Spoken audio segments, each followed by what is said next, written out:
Well, good evening. My name is Mary Peterson, and I am the co-chair for the steering committee, the Joint Commission on Racial Justice and Equity. And I'd like to introduce Tim Burchie, who is the other co-chair that keeps me grounded and keeps me moving and keeps me focused. When I get off track, he says, "Mary, come on back over here." So to do that, and I appreciate that. So without further ado, we have with us, we have the mayor of the city of Peoria. We also have the county board chairman. Scott is the administrator. And they are here and they are going to provide a welcome this evening.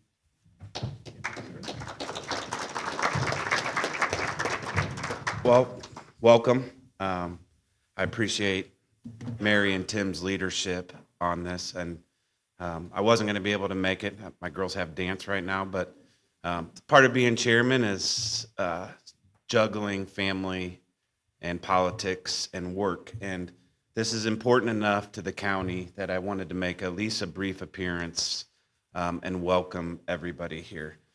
So, as somebody about a year into being chair, even though I'm getting ready to go on 18 years of service at the county on the county board.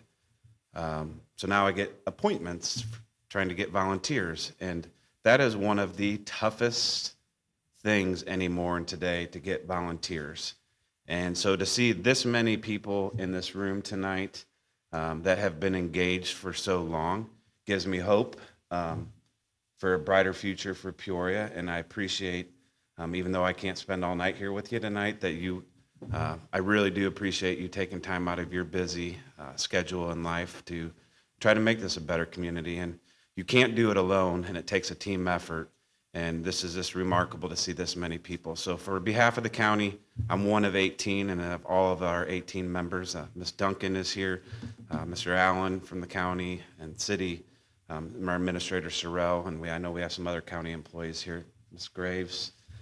So appreciate it, and the county takes this serious, and just want to thank everybody for their time and effort. So welcome.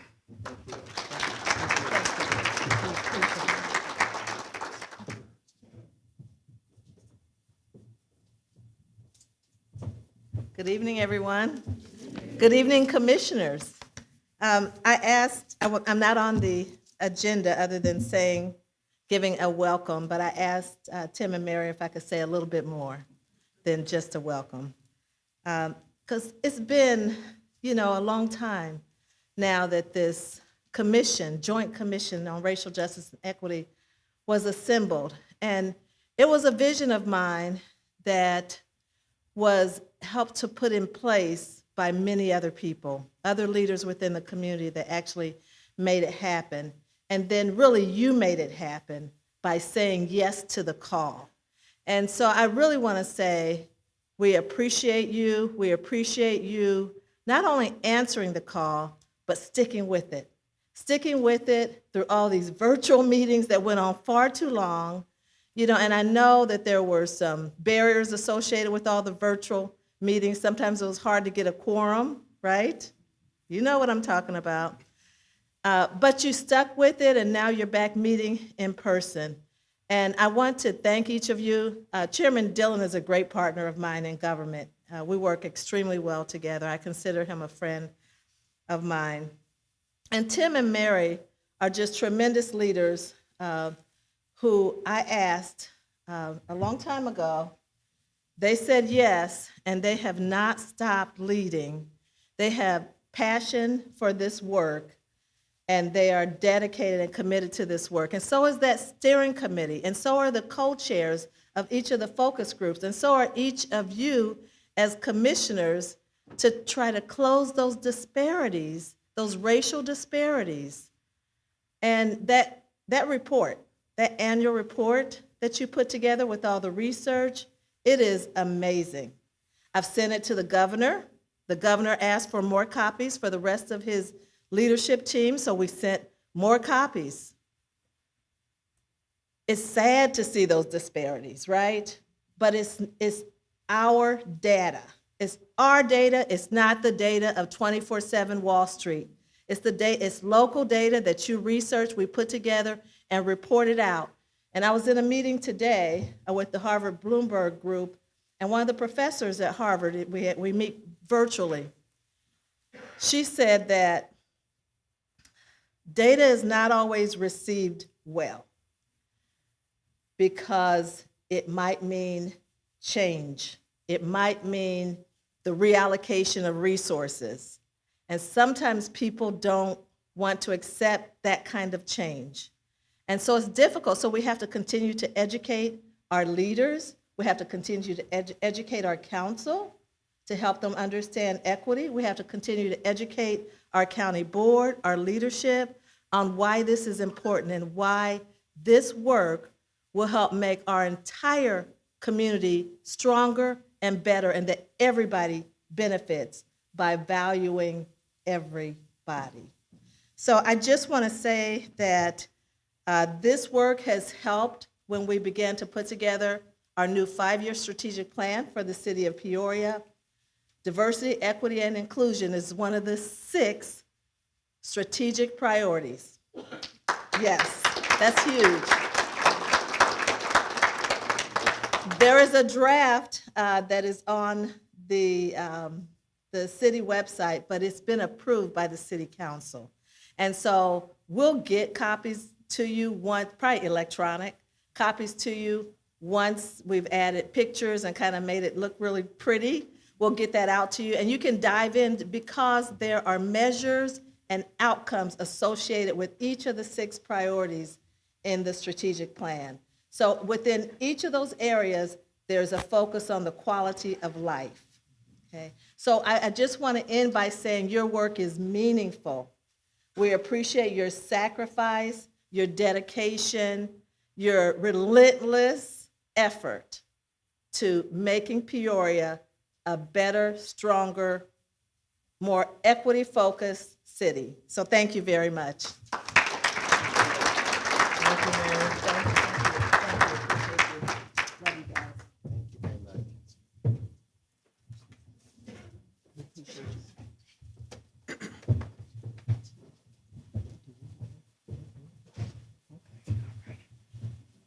So next on our agenda are appointments. We do not have any appointments at this time. We're very happy that we do have additional applications that have come in, and we will look at that in our December meeting. But tonight, we want to move forward and have a discussion on one of the things that we've asked you here for, that we need to take business that we need to take care of, and that is charter amendments. Tim, you want to talk about that, please? Thank you very much, and welcome everybody to the annual meeting. Now, I want to make clear that this is the annual meeting. We're going to have an annual report that will come out. We're going to work on that in January and the early part of next year, so you'll see that later. But the purpose of meeting today is to have a meeting, an annual meeting, talking about our progress, talking about where we're at near the end of 2023. But importantly, too, to discuss amendments to our charter. Now, I want to describe the process here of how this was set up. When the commission was initially set up, the charter that was established by the city said that the charter could be amended, but it would take, in essence, 3 steps. Step 1 was to have a vote by a supermajority of the commission at a meeting. That's why we're here tonight, so we need a supermajority vote. And we needed a quorum of our commission to be here, and I'm happy to say we have a quorum. That's why we've been beating the bushes so much the past couple of weeks. I hope you didn't mind getting all those emails from us and your co-chairs as well. But we went ahead, and I'm pleased to say we have a quorum here tonight. The second step is that after we approve this, then it has to go to the city for their ratification, and then to the county board for their ratification. And I understand that ratification, Scott, where are you? Scott, roughly mid-December, you think? Because the city has to go through a couple steps, the county has to go through a couple steps. Andre, city, same story? All right, so understand this is step 1 of 3, but it's the one that precedes the other 2. So let me talk a little bit about our charter amendments. All of you should have received in an email in the last month a red line version of the proposed amendments. I trust that you did all get that.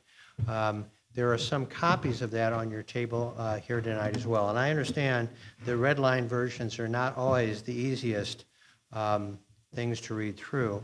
But there are 8 items listed here, I guess actually 10 items here that I singled out to talk briefly about, and it will be brief, I promise you. So the changes, the primary changes, this is really a summary of the changes, are the following.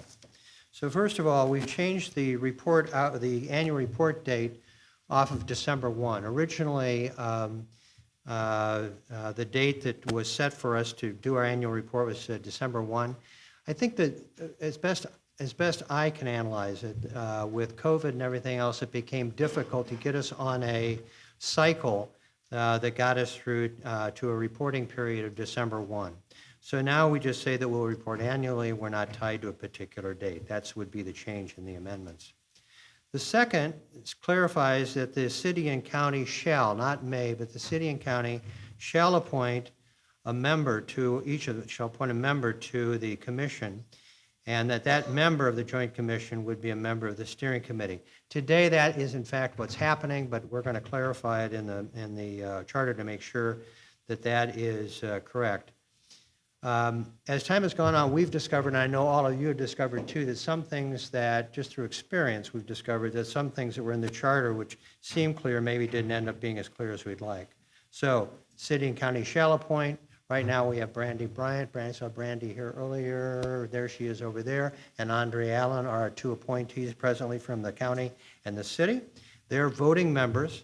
Also, the charter amendment makes clear that the city manager and the county administrator are also on our steering committee, although they do not have a vote. And that's for obvious reasons. We make recommendations to the city and to the county, and therefore the city manager and county administrator should not be voting on those items that we recommend. Point 3 is commissioners. The charter amendments say that they don't establish a set number of commissioners for the commission. The past charter did. It caused problems in terms of constantly, with the shifts we had of people going on and off, it became difficult to assure that we always had the right number of commissioners. So this removes the set number of commissioners. It also says that each of your appointments will be good for 2 years. You're reappointed. You will be reappointed through this process, and then there will be establishment of staggered terms so that we make sure that as people roll off, it isn't every 2 years everybody rolls off together. We'll have staggered terms to make sure that there's an overlap. As in the past, removal of commissioners is a possibility on terms that are set by the steering committee. I think most of you who are co-chairs know what those terms are presently. It has to do with people attending meetings and the like. Okay, third point, there's guys fourth point now, steering committee and co-chairs. Oh, I see. Okay, steering committee and co-chairs.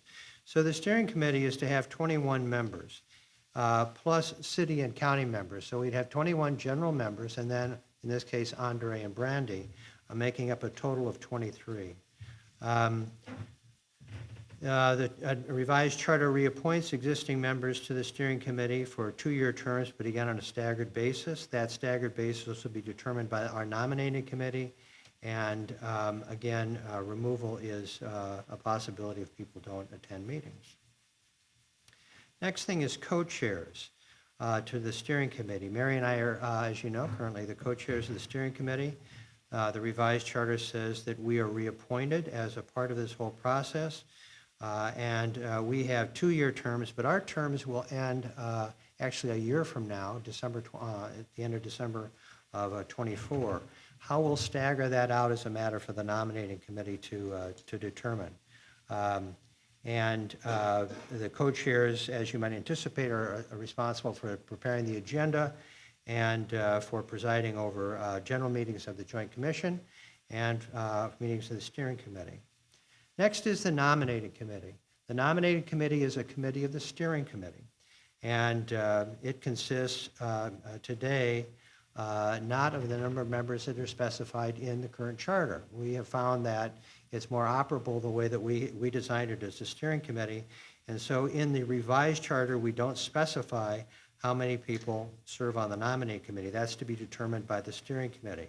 That committee is to be racially diverse. Each person serving on the nominating committee has a one-year term, but they're subject to reappointment. And I should say, let me back up for 1 minute. I meant to mention this. For the commissioners, the commissioners serving on committees, for those serving on the steering committee, even though you'd have a 2-year term, you would have ability of being reappointed for another two-year term with a maximum of 2 terms beyond that. Okay, so let me turn next to working groups. The charter, let me back up. The charter as it exists today establishes 8 subcommittees. As the charter is being revised, those subcommittees become working groups. Those working groups will have the same names as committees do today, but they will be, as I said, reconstituted into working groups. The number of working groups is not limited to 8 as it is today in the charter, so that we can constitute new working groups to address new issues, including where we want to combine efforts between various groups. Like, for example, there's a thought that housing should work with environment in certain ways. So it gives us more flexibility in constituting working groups to work on specific areas of focus. Because of this change, our subcommittees, now working groups, are not subject to OMA any longer. And therefore, you don't have to worry about quorum requirements for meetings, and you don't have to worry about all the notices that we've gone to in the past. If you want to give notice, that's fine. But the point is that subcommittees will not be subject to OMA. If you want to have meetings remotely by Zoom or Teams or whatever system you utilize, you can do that as well. Again, those rules that applied before will not apply when this is approved by us, the city, and the county. However, OMA rules do continue to apply to the steering committee itself. So we will continue to have meetings in person, we'll continue to have to give notice, et cetera. So again, to the steering committee, OMA still applies. Now, you may have read that if you took the time to read through the red line version of the amendments, you might have seen that there was mention of FOIA, the Freedom of Information Act, and a requirement that training would be required of all of you. The way that what we've been told subsequent to the preparation of the revised charter is that in fact Freedom of Information rules will not apply to our regular committee, subcommittee, now working group members. So you will not have to take additional training. New members of the commission will need to take OMA training just as all of you did within 30 days. But once you complete that training, you will not have to do it again, okay? So I want you to understand no one here has to do OMA training again except for 2 people. And those 2 people are standing up here next to the podium, present.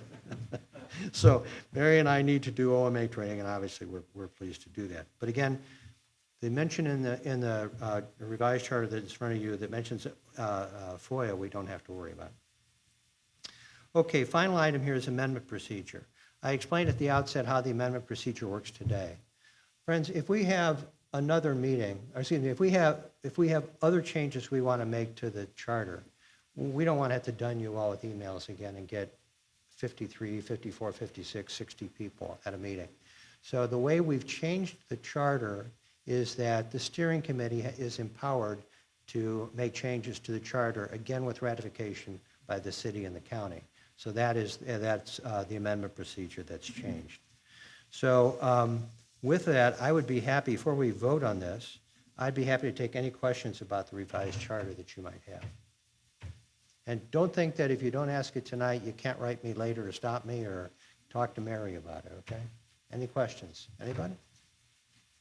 Okay. That was a lot, you sure? I do think, I hope we think, and I hope all of you think that this will make our work easier than what we're doing, than what we've been doing. And that's obviously our goal. By the way, I do want to thank, before we move to a vote, I want to thank 3 people for their work on this. I want to thank Jim Johnson, I want to thank Peter Avery. Where's Peter? Is he still sitting outside? Oh, there's Peter back there, Peter Avery. And I want to thank my co-chair, Mary. A lot of time was put in by those three people, and so thank you very much.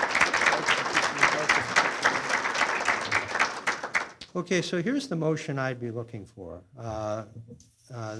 Whoever wants to move, the motion would be that I move that the proposed amendments to the charter of the Peoria City County Commission on Racial Justice and Equity as presented be approved by the Joint Commission, except that Article 5, Section A, Paragraph H shall read, all general members of the Joint Commission shall successfully complete the Illinois Attorney General's Online Open Meetings Act within 30 days of appointment. So moved. Okay. And we got a second here. So moved by Heather, seconded by Joshua. Okay. So any further discussion, friends? Okay. We'll do a hand and voice vote. All those in favor say aye and raise your hand. Aye. Okay.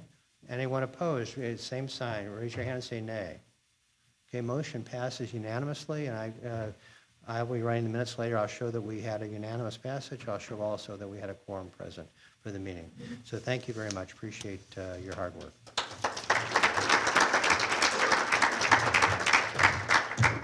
That was a mouthful.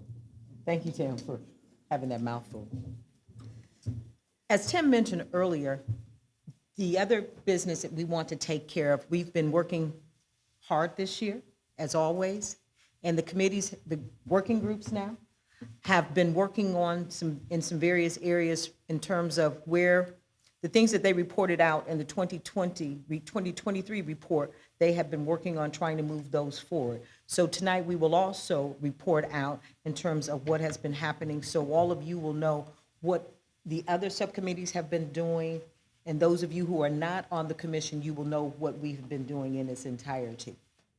Please make sure, and we'll talk about this a little more in depth, there should be flyers on your table talking about our upcoming community engagement forum. We have additional copies. We just placed one on the table, but please make sure you take some additional ones and pass those out. Okay? All right. All right. With that said, we'll start with the steering committee report. The overall responsibility of the steering committee is the coordination of Joint Commission on Racial Justice and Equity. It includes reviewing and approving applications for appointments, coordinating actions between the subcommittees, outreach to community organizations and agencies, establishing the community forums, interfacing with the city and the county government, resolving organizational issues. One, we did that tonight. Thank you so much. Hiring interns, assuring credentials of qualified commissioners, reviewing progress, and approving subcommittee recommendations, website development, and communication plans, among other activities. This year, we've only done a few things, and I just kind of want to do a brief highlight of those things that we have done thus far in the 2023. One is, again, tonight, the proposed revisions to the charter. As we were in the midst of COVID, that required us to do certain things, but as we came out of the pandemic, we realized people were able to attend and participate in various activities and meetings because it was virtual.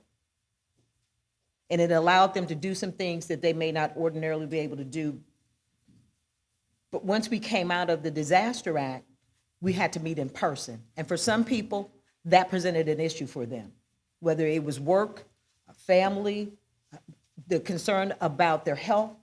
And so with that being said to us on numerous occasions that the committees could not get their work done because they did not have a quorum, we said we need to take a look at this and see what we can do. Hence, the proposed changes to the charter this evening here, which was approved by you, and we thank you.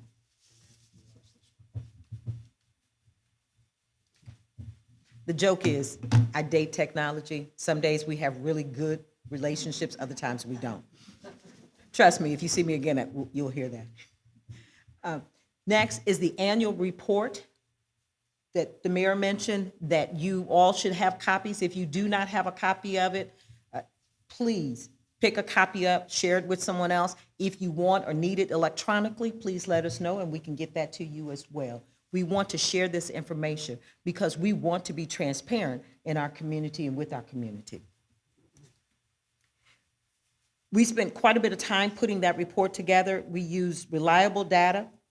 And what we found was that overwhelmingly, the disparities were there, and that in every category, the disparities between the white population and people of color here in the Peoria County and city was substantial and life-affecting. We also, and it was mentioned in a couple of different instances, or will be, last year we put together a 4-stage plan. 1, benchmarking. 2, strategic development. 3, an implementation plan. And 4, monitoring and modifying.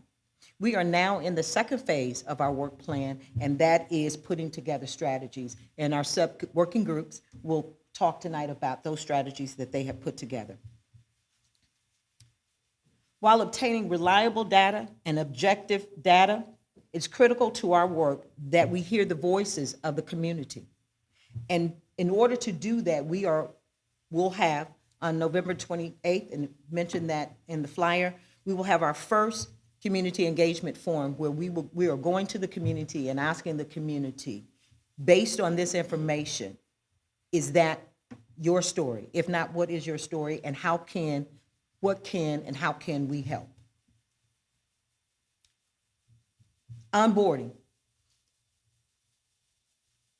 We realized in the midst of this that we had some guidelines, we had some instructions, but they didn't always work for what we needed. And so we realized that we needed to put a plan together for our onboarding and to do a better job and to make sure that our new commissioners, as they come on, not fall through the cracks and have an understanding of what the expectations are, what it is the commission is about, and what is the expectation of a commissioner as you come on. So we've put together and are working through a new onboarding process to try to make sure that everyone who comes on, you feel you belong. We apologize to anyone who has maybe fallen through the cracks in terms of moving from application to nomination to being appointed to the committee and being invited to come to the committee meetings. We've worked on that, and hopefully you will see the difference as we move forward. If you have not been to the county, please go to the county and look at our website. The city has a tab as well.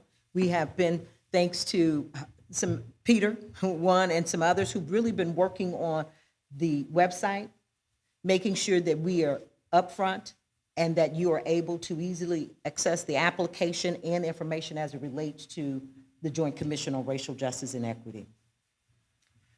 One of the things that we started last year and still we're continuing to work on is the passing of the Racial Equity Impact Analysis, REIA. We have not stopped. We are continuing to gather information and data to begin to present that again to the city and county. But one thing that did happen is that the Peoria Park District, they had adopted an REIA. And we, again, will continue to work on that and to bring that to fruition. Part of, and it was mentioned that the working groups, the subcommittees, they are working and they make recommendations, and they make those recommendations to the steering committee. And then the steering committee's role and responsibility is to take them to the city and county. One of the ones that we did, were able to make that recommendation this year based off the Environmental and Climate Subcommittee's recommendation, was a moratorium on the CO2 spur pipeline. We took that to the city and to the county after the steering committee voted that we move it forward, and it was approved unanimously by the steering committee. The moratorium is on the CO2 spur pipeline that runs through a neighborhood with a primarily minority population, and we want the city and the county to ask for a moratorium on that. Moving forward in the 2024 year, we will be working on building out the revisions of the charter amendments, developing a communication plan around the strategies of the subcommittees or the working groups, coordinating the works and the efforts between the various subcommittees, especially as they cross over of the various areas of focus, holding additional community engagement forums, passing, getting the REIA moved through and passed, increasing our social media presence, strengthening our ties with our allies, improving our onboarding process, and preparing the next 2024 report. That was quite a bit. But we could not have done it without the subcommittees and the working groups and the members of the steering committee. Next, any questions?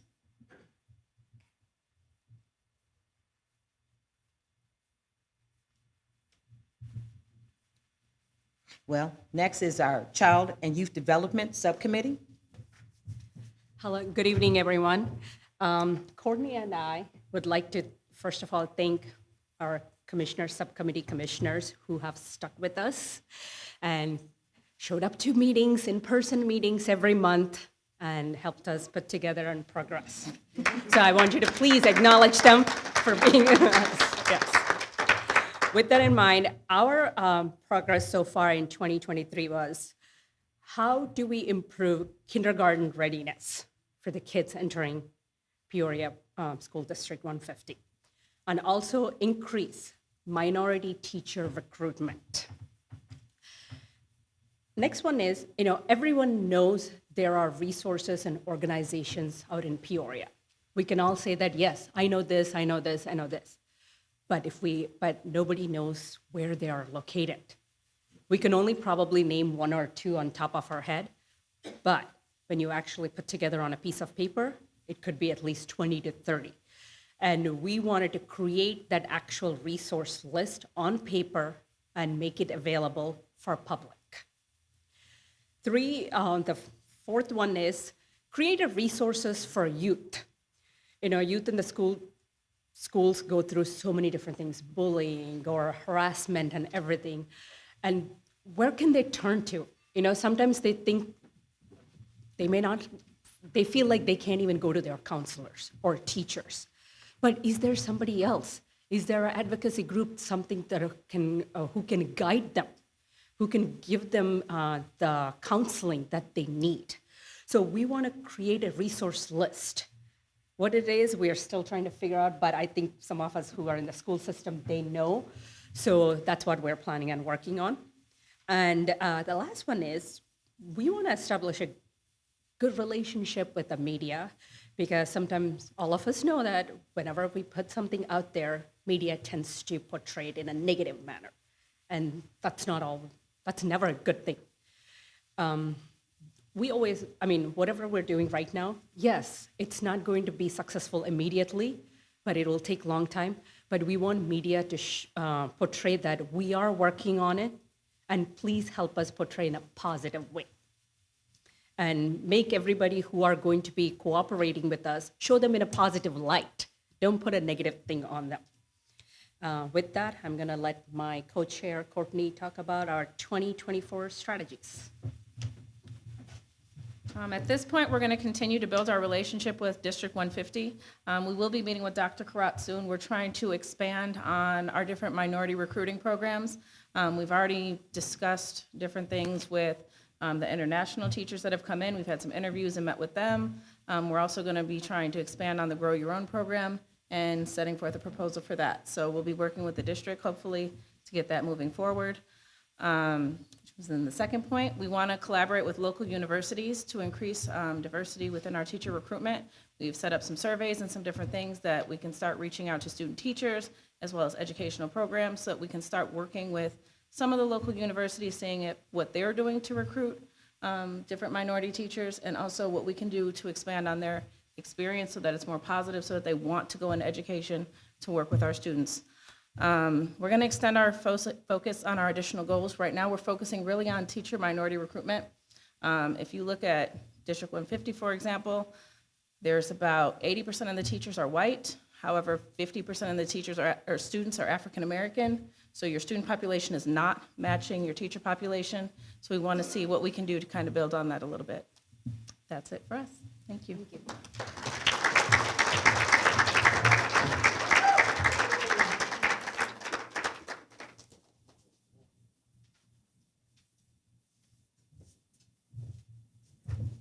Okay, Eric and I are co-chairs of the Jobs and Economic Development Subcommittee Working Group now, I guess.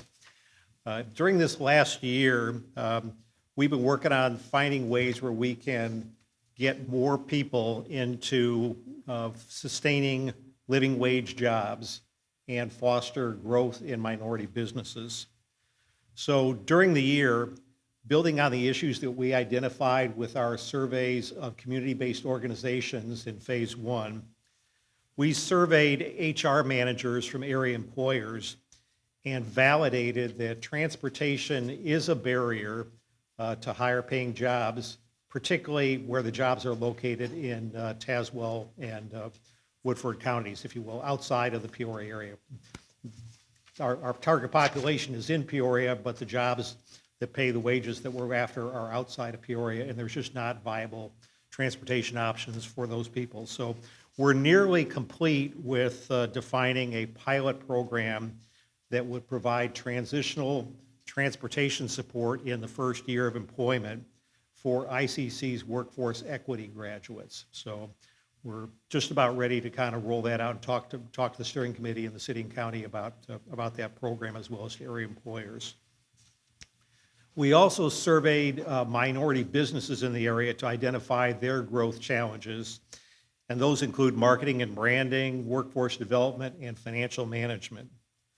In 2024, we plan on working on developing strategies that address the key barriers. So the first area of focus will be on that transportation pilot. We hope to get that implemented, measure its success, learn where it needs improvement, and then figure out a way to scale it up for ongoing implementation.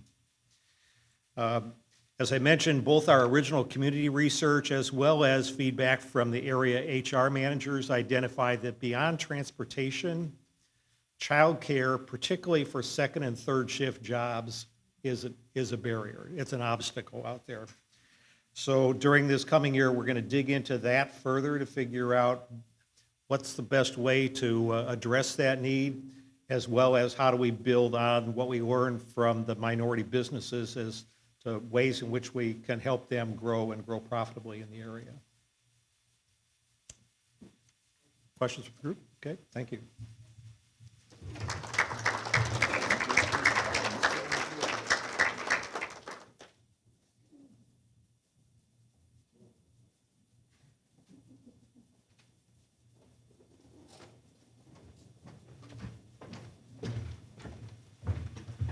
All right. Hello, I am Nick Furman. I'm with the Environment and Climate Working Group. We have primarily focused on 4 areas so far, looking at the carbon dioxide pipeline, asthma, lead, as well as brownfields and green spaces. So far, most of our attention has been focused on trying to stop the carbon dioxide pipeline.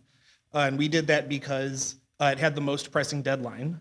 And actually, it was a chance to actually stop a potential catastrophe before it occurred, which is a rare thing that we're able to be able to do that.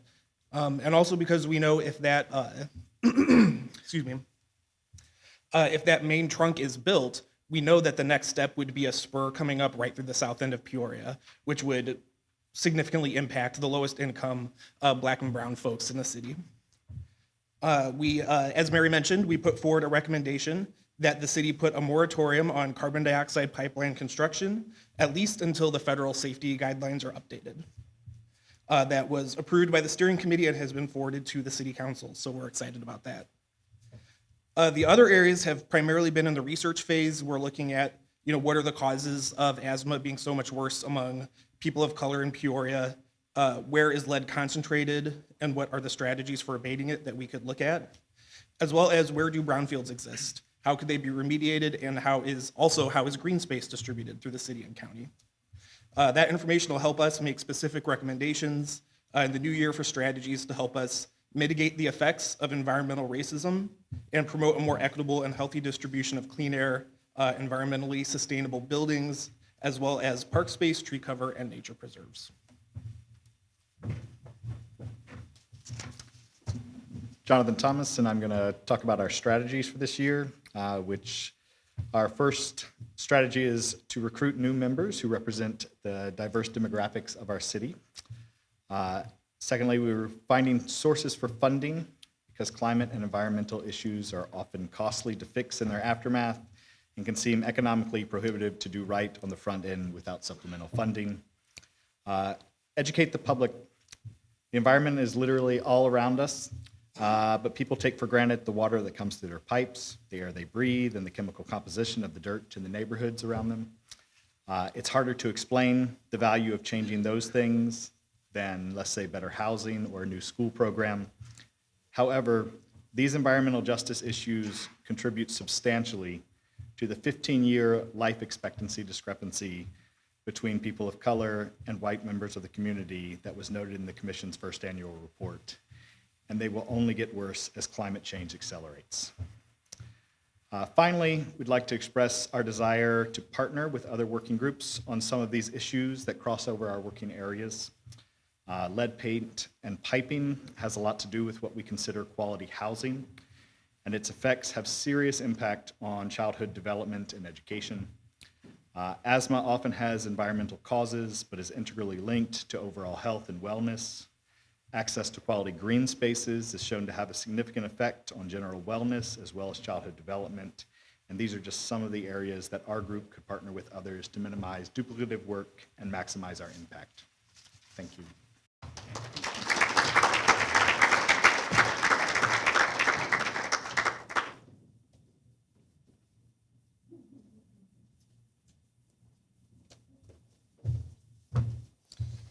Good evening, everyone. I'm Nicole Robertson. I am one of the co-chairs of the Health and Human Services Subcommittee.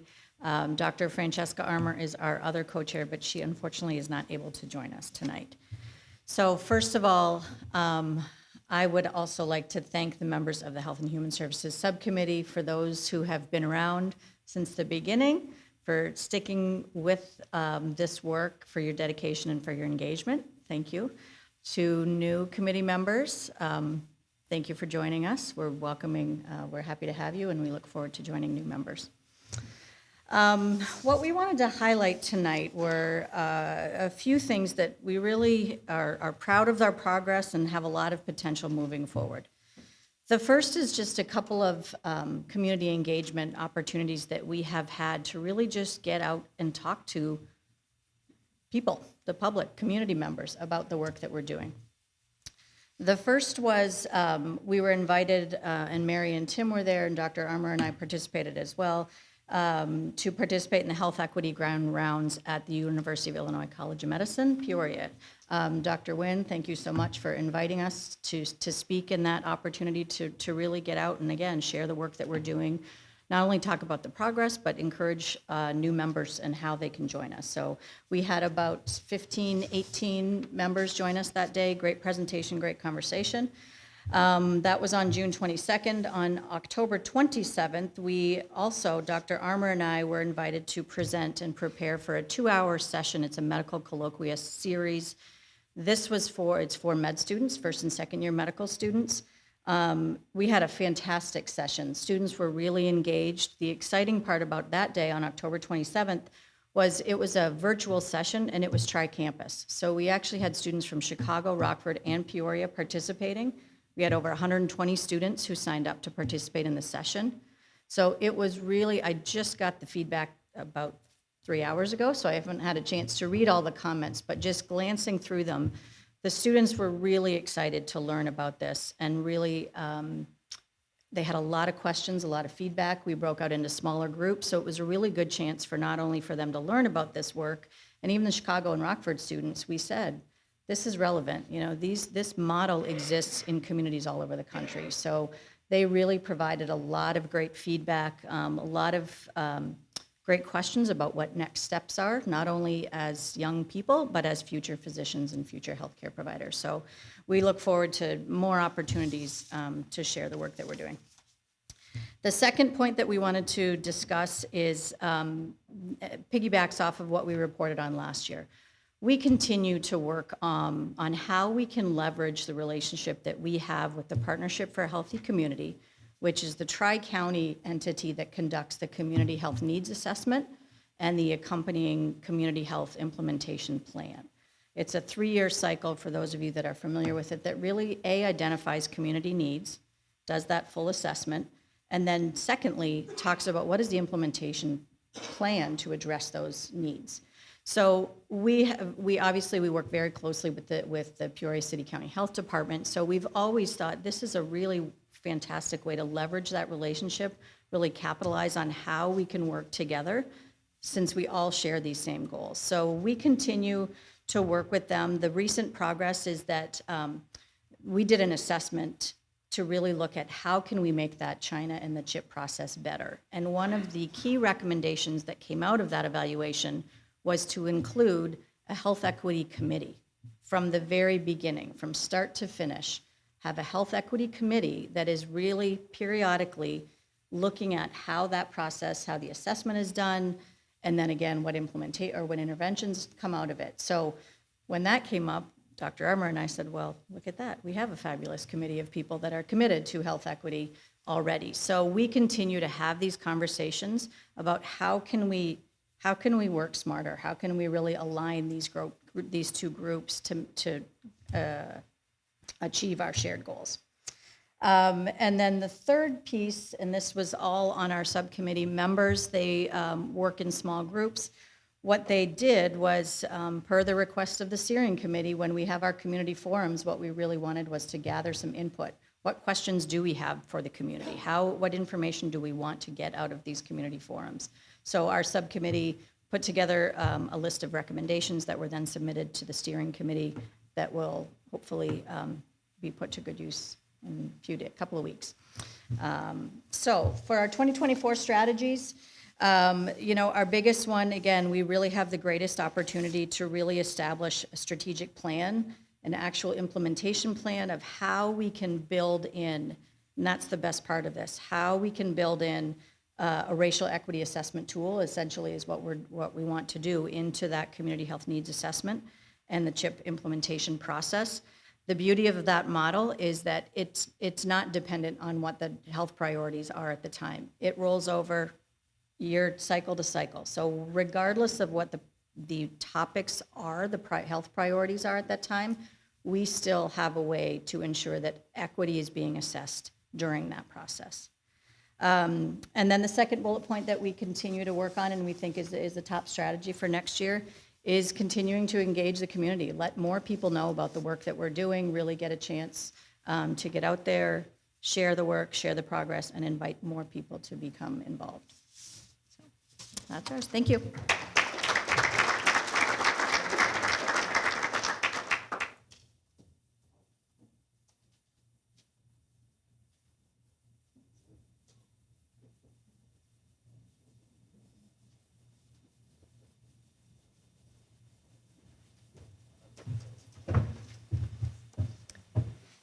Hi, everyone. I'm Deborah Avery. I'm the surviving co-chair of the Quality Housing Committee. Work group, I'm so excited about this next move, y'all. This is great. Let's talk a little bit about what we had hoped to do. First of all, I do want to thank our dedicated team. We've got 3 or 4 of us still sitting over there, and a couple of people who couldn't make it tonight because of work schedules. This, as all of us know, has been the ongoing issue, right? We've been trying to figure out how to get people together, where to get people together. And one of our biggest challenges has been the requirement to meet in person. We were actually doing better with quorum when we met online. I know that worked the flip for some people, but for us it was better when we met online, although I like the in-person. We've made some progress. Last year, we said we were going to try to focus on big picture connections, looking at insights, commonalities, best practices that are happening across the country. So as you know, we're not the only city doing this work. We have looked at Tulsa, Dubuque, Oakland, and a couple of others, and we're continuing to look at those and see kind of what they did, what they studied, and some are into their second and third phases and how they're making progress, or in the case of some, not making progress. But this is good. It's good for us to learn. It helps us recognize that we're not alone in this work, which is really important. And it also leads us towards best practices. Because it'll be good for us to understand kind of what people are doing out there. If we want to try some stuff, if someone has already done it, we could use those patterns. So we're hoping for that. We said we were going to be identifying leaders and potential partners, looking at who is doing the work in impacted areas. So that's ongoing work. We've developed a short list and are hoping that with some of these consultations that we're going to be doing in this year to come, that we'll be able to include some of them in that. The emphasis our emphasis is on people who are actually doing the work, not people who are talking about the work or people who are pretending to do the work. We're trying to focus on people who are actually listening to the people and responding to the people directly. And that's ongoing for us. We had hoped to identify gaps in policy and data. We are not there. We weren't able to make a lot of progress here. We just need to develop a better understanding of existing policies. And some of that is just a lot. Finding the policies, understanding the policies, getting information from some of our public officials has not been as easy as we had hoped. And we just haven't had time as a team. One of the things that we have done is identified some roadblocks. Access to data has been a kind of an on-again, off-again thing. We're trying to get data related to evictions. You would think that would be pretty easy to get. It is across the country really important to this understanding because evictions go to homelessness, right? And quality housing is somewhere lost in the middle of all that. So we need to get that data. We need to get useful data, not just there were 25 evictions, but kind of a little bit of what the story is. So figuring that out. Then quorum has been a difficult thing. So we're going to take that off the table. I'm excited about that. For next year, I jumped ahead there. For next year, we're hoping that we can deepen our understanding of the impact of long-term housing trauma. So this is not something that shows up in quantitative data. You'll see hints of it, but when you start to talk to people, that's when you start to understand the multiple intersections of trauma in our communities, right? It's not just people have been discriminated against because of race, but even people are discriminated against because of income. They're discriminated against because where they live doesn't have transportation. They're discriminated against because it's easy to run a pipeline through a community where nobody feels empowered, right? So we see intersections with our economic team, our environment team, the child safety. I mean, the same thing. We had the shutdown of Manual High School, right, because of the violence in the community. These are intersections that go with housing. One might say that quality housing is sort of the base. If you have quality housing, you can build on something. So we want to look more at that. We want to shift from data analysis to understanding the realities of people on the ground so that can help us identify solutions. And the people need to be the ones to help us identify the solutions, right? That's kind of where we keep focusing. And then finally, in order to do this, we got to recruit some people. That's on our list. We are down to about 7 on a good day, and they're mighty, and they will come. But we need a few more people if we're going to really do this. So thank you for your time. That's where we are.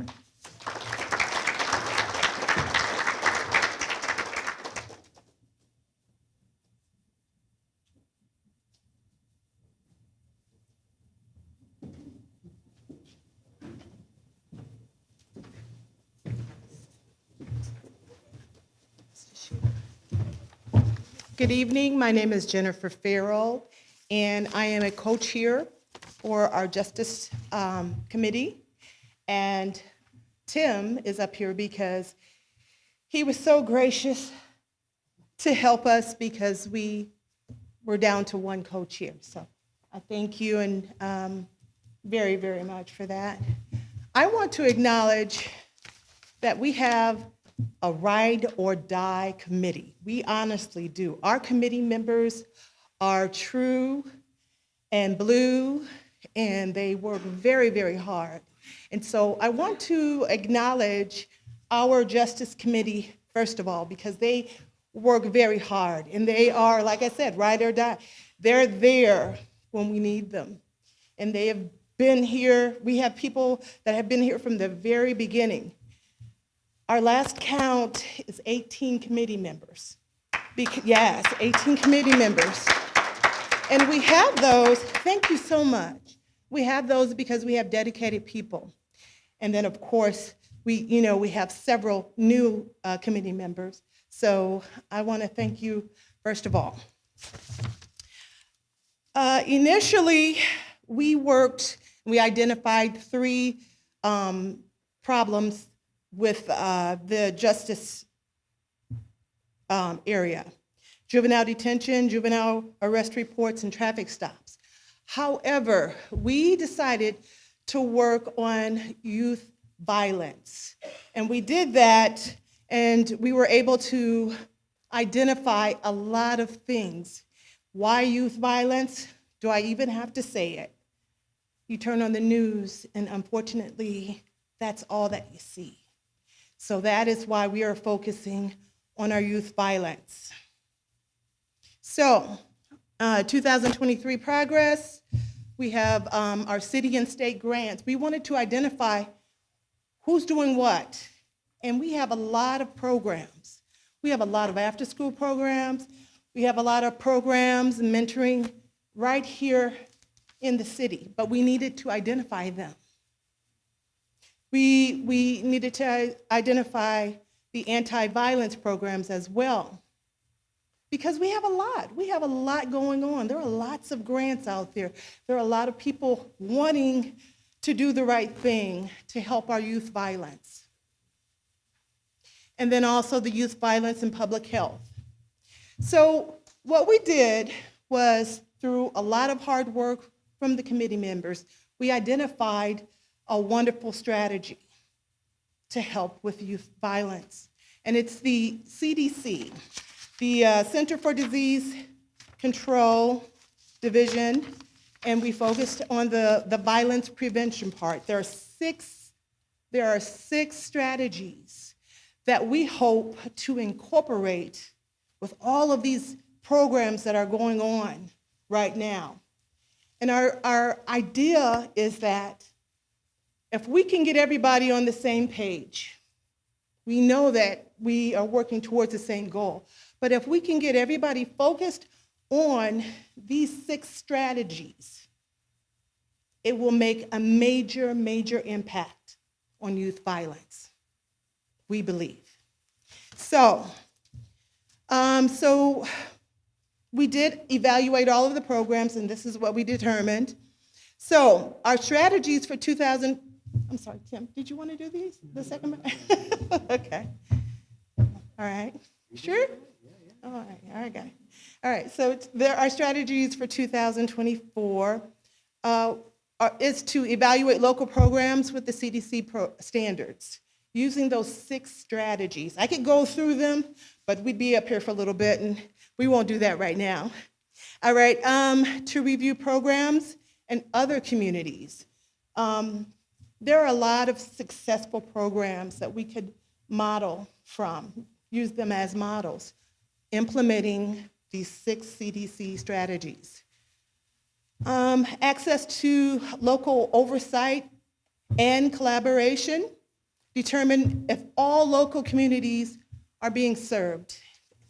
And, not just the 61615, but also 61605 and all of the communities, because that's what we're here for. To examine the performance of the standards. It's always good to put it out there and work, but are they working?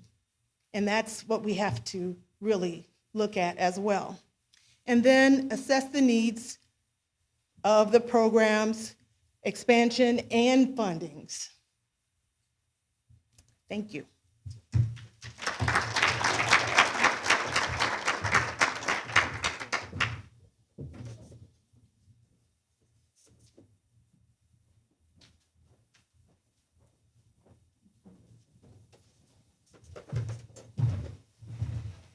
Good evening, everyone. My name is Daniel McLeod. I'm one of the co-chairs of the Information and Technology Committee. Our other co-chair, Lisa Marie Schultz, unfortunately can't be here tonight, but I'd be remiss if I didn't acknowledge and recognize the enormous amount of work that she's done on behalf of this committee and on behalf of this initiative. I'd also like to thank the members of our committee who are in attendance, as well as our steering committee liaison, Heather. Teresa Kohler has been gracious enough to assist me in our presentation. Before I turn it over to her, one of the things I have noticed about information and technology that, there's a lot of money associated with the information and technology, and that's posed some challenges as we seek to navigate through that. It tends to be certain political aspect to that when you're talking about grants and BEAD funding and things of that nature. But we continue to press forward with the initiative, and we'll eventually get there. So I'm going to turn it over to Teresa to speak a little bit about some of the things that we've done. She's been present at a lot of listening sessions and things of that nature, and then I'll close it up with some final remarks. Teresa.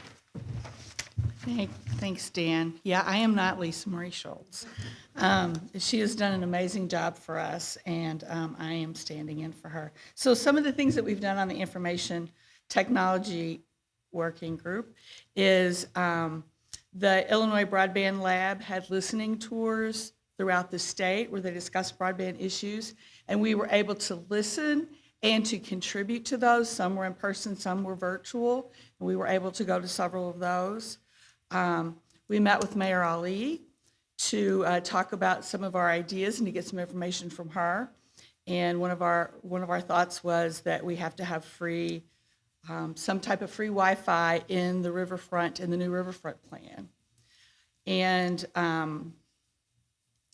we talked about grants for broadband infrastructure. She did share with us that I3 Broadband has applied for a grant, and they will be working in 3 different zip codes, 61605, 61604, 61603. So we're hopeful that that grant will come through. And we've participated in multiple meetings to collaborate with our broadband stakeholders. It's kind of interesting because there's all these different groups out there working on broadband, and we're trying to figure out who they are and to collaborate. The Greater Peoria Economic Development Council is doing a lot. We've talked to, I talked to Senator Kaler's office, who said, go to the Greater Peoria Economic and Development Committee because Kathy Brown is the person that knows that. We've met with the county. So our progress made is we definitely have a clear understanding of the digital divide. And it's interesting because as a city, our focus is on 61605, where there is no high-speed internet. Now, I asked the community events guy from Comcast, there is no high-speed internet in 61605. Well, yeah, there is. Well, no, there's not. Well, yeah, there is. Well, no, there's not. So it's interesting trying to get accurate information. When you go out and look, there's an FCC map that talks about who is served, who is unserved, who is underserved. And what we discovered, and if you look at 61605, it's looking pretty good. But you know why? Because if one person in a census tract has broadband, they count the whole census tract as being served. So getting information has been a problem for us. Let's see, what else did I have? Improving communications with our digital equity stakeholders and allies. Again, our problems were like others, in-person meetings, lack of accurate information, communicating with other stakeholders. It's been kind of difficult we were trying to get everybody together, and that seems to be very difficult because there's very important people involved in this, and I realize that they have really busy schedules. And with our information technology, we have the greatest opportunity of this BEADS money that is coming down next year. So we want to collaborate with others to see who's applying for the BEADS money. How's that going to work? So some collaboration. And I see Chris Setti over there whispering, so maybe I struck a chord on something there, I don't know. So that's kind of where we are. Thank you, Teresa. One of the things as far as our 2024 strategies is going to be vital to what we do going forward is we're working on a proposed statement of digital rights.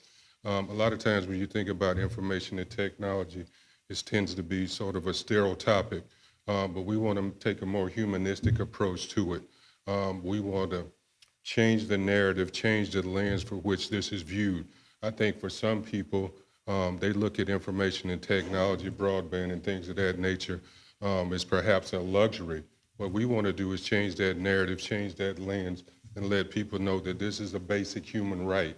When we're talking about information and technology, also as it relates to some of the other committees here, we want to take a look at the intersectionality of information and technology as it relates to housing, as it relates to social justice, as it relates to health.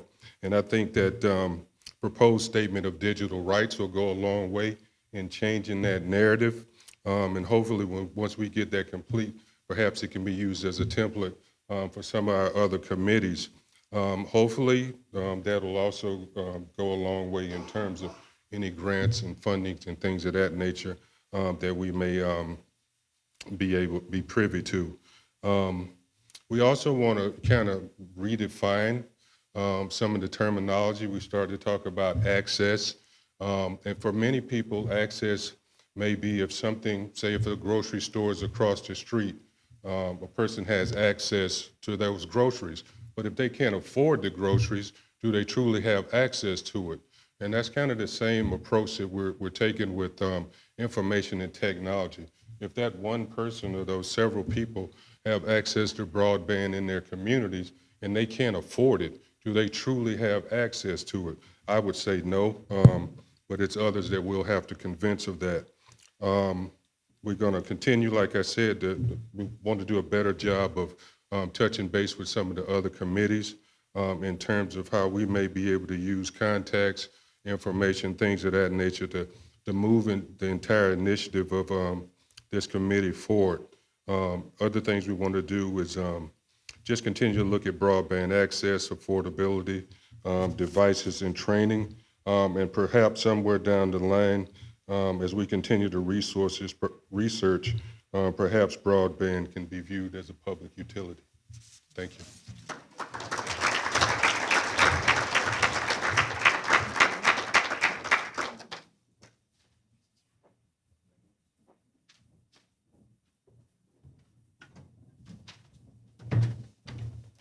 Hey, everybody, good evening. I'm Ursula Town. I think I'm wrapping it up for the committee, so thank goodness. Right? The Transportation and Mobility Working Group now is charged with examining and recommending solutions to race-based disparities that affect our citizens' abilities to interact with their community on nearly every level. If you're paying close attention to all the other groups up here, a lot of them mention transportation, right? Navigating our community either enables or conversely disables our citizens for opportunities and quality of life. If consideration for our transportation infrastructure of our minority population is neglected, our community lacks a stable base from which to provide economic growth. I think that's totally true, right? It's access to jobs and just quality of life in general, being able to get to the hospital when you want to, right? At the outset of CRJE, our committee analyzed existing data on transportation in areas with high percentages of Black and minority demographics and found safety to be a critical concern in 61605. If you've read that, the report, one of the things was citizens here, bicycling, pedestrians, twice as likely to be killed, to experience a death as places like Chicago, which is crazy, right? Upon recent review with law enforcement, we have come to, I would say, an added conclusion, a new conclusion. I got a lot of really good support from the committee, so maybe I should back up just a little bit because I'm here on behalf of Ron Raspberry, myself, and our very tenacious group of people that have stuck with us since the outset of this. So upon recent review with law enforcement, we came to another conclusion. We needed to promote a safety mindset whereby our citizens are following existing traffic guidelines and aren't taking risks that endanger themselves and others. We need to promote respect for law enforcement and our men and women that work in those roles. That's not a super popular opinion, but in talking to Sergeant Stevie Hughes, I think that's something that you guys would get the same vibe. So data gleaned from Changing Gears, that's a program in another state, the transportation barrier study conducted by NAREVU, the walk audits conducted by Tri-County Regional Planning Commission, and the executive summary from the City of Peoria survey that reviewed transportation barriers to jobs all point in similar directions for improvements for our subcommittee, for recommendations that we can bring to the City Council and other budgeted organizations, as well as grant opportunities. Our citizens consistently report significant barriers to job opportunities due to lack of personal vehicles, unreliable rideshare or carpooling options, and accessible or consistent public transportation. That's a very common theme. So improvements recommended by these findings include, and not all of these are things necessarily we need to go after, but we should really consider these. They've been highlighted many times. Employer-operated and supported transportation programs, promoting bike safety in our youth to embed a safety mindset, right? Keep our kids safe. Install consistent lighting across the 61605 to improve visibility and safety. Explore sidewalk improvements, especially in terms of the cost structure. Benchmarking communities that have been able to turn the tide on inadequacies in underserved communities, such as places like Jacksonville, Florida, Dallas, Texas, which have implemented easier ways to pay for public transportation. Provide affordable rideshare services for night shift workers and commuters. Promote equitable transit fare structure that simplifies and caps fares for people that have to take multiple bus legs. Partner with other CRJ committees where we have intertwined issues such as the Jobs and Economic Development Subcommittee. And I'm so happy to hear that you're already piloting a transportation program. That takes a lot of the load off us. Really, right? Like it's about everybody working together. It's not about us taking credit for it. Continue to analyze the data gathered from barriers to transportation in our community. Continue supporting community initiatives such as the Social Determinants of Health Committee that likewise focus on transportation accessibility issues in the zip code of 61605, addressing topics such as sidewalks, crosswalks, traffic safety, ease and safety of bicycling, green spaces, transit services, bus stops, everything that affects these people and their health, right? So thank you for people like Mr. Andre Allen who've been really helping our committee try to get our act together. Really, this guy needs a round of applause. He's been there every step of the way. Our subcommittee has had many conversations about enhancing support from our local businesses to bridge the transportation gap for job opportunities, how best to support a safer environment for pedestrians, cyclists, and drivers, and how to interact with agencies that determine which areas to invest in our community. Now is the time to reinvest in disenfranchised areas of Peoria. We've been able to continue to leverage existing partnerships with the Tri-County Regional Planning Commission and Peoria County, as well as creating new relationships with additional allies, such as the officer I mentioned, Sergeant Stevie Hughes. We'll be making continued recommendations for improving transportation equity as we move through 2024. Thank you.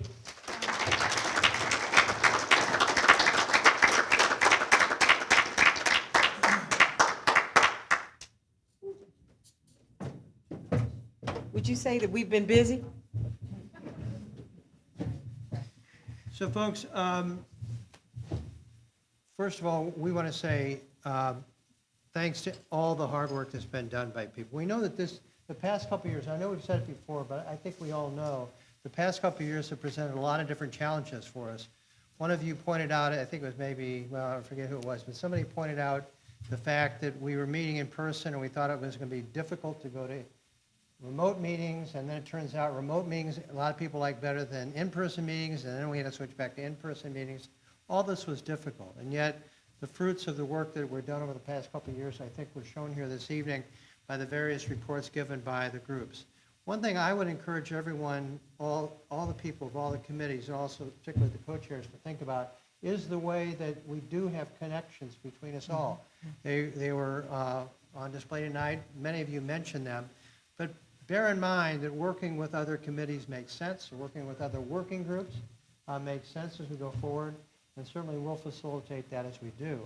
Now, I know we're near the end of our time period here. I just want to say thank you so much for being here tonight. We realize it's a commitment. All of us have a lot of things going on in life. We've got this commission, we've got our families, we've got our work. Families and work, I understand, will come before this. But I hope everyone appreciates the incredible amount of work that's been put into what we saw on the screens tonight by our committees. We appreciate all the work that people do in whatever time you can give us, and we look forward to what we can accomplish together as a community and as a commission over the next year. All right? Two things. One, make sure you get your get out of jail free card, get out of parking free card, should I say? Sorry about that. Get out of parking free ticket so that you won't have to pay for that.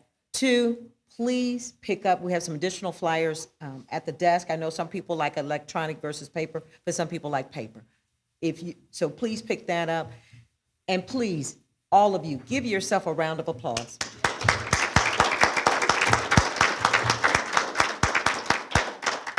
Tim and I are standing up here, but we're only standing up here because of what you do to help us make this happen. And we thank you. We hope that you've learned some things, that this has not been just you come and you sit and it's like, okay, that's another thing on my list, and that the food was good, hopefully, and that we want you continue to be committed to this work, because without you, we cannot make change. We thank you and have a great night.